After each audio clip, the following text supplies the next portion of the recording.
Begin with the latest developments on the inter-Korean border. The 7 South Korean personnel who had stayed behind at the shuttered Gaeseong Industrial Complex safely crossed the border back to the south earlier this evening. For the latest, we connect live with our Unification Ministry correspondent Hwang Sung-hee in Paju, near the demilitarized zone dividing the two Koreas.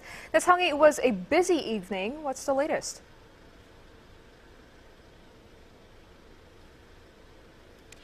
Ji-hye, the last remaining group of South Korean personnel at the inter-Korean Gaeseong Industrial Complex finally returned tonight after the South Korean government paid roughly $13 million to North Korea.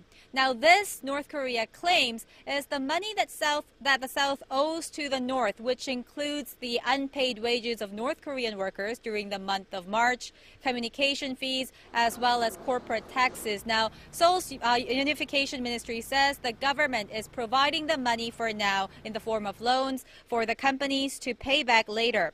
Now, the group's arrival was delayed by roughly 2 hours. They arrived at 7:20 p.m. Korea time, but officials said there was no special reason for the delay and that the North was very cooperative with the procedures. Prior to the return of the 7 South Korean personnel, we saw 4 cars carrying the cash and 5 South Korean officials crossing the border to the north.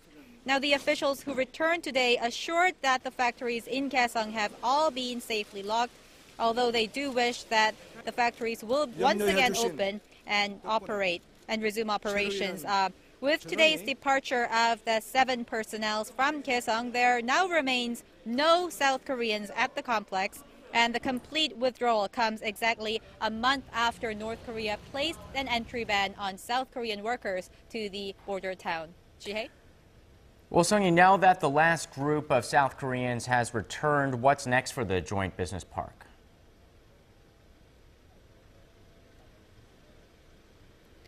Sean, what we do have to note is that although the two Koreas reached an agreement on North Korea's request for this unpaid amount of money, they have yet to agree on the request of South Korea, which is the return of the assets of South Korean companies at Gaeseong. This includes the infrastructure, the facilities, as well as the finished goods.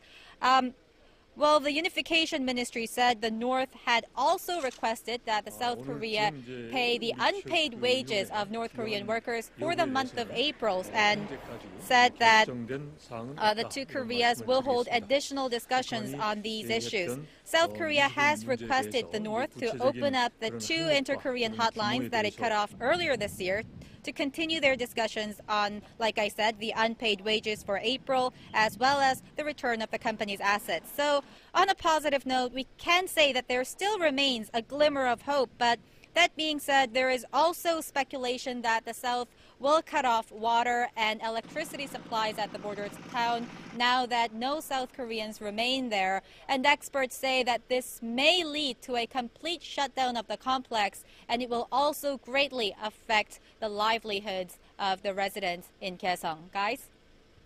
Thank you very much. That was our Hwang Sung-hee reporting on the latest of the Gaeseong standoff.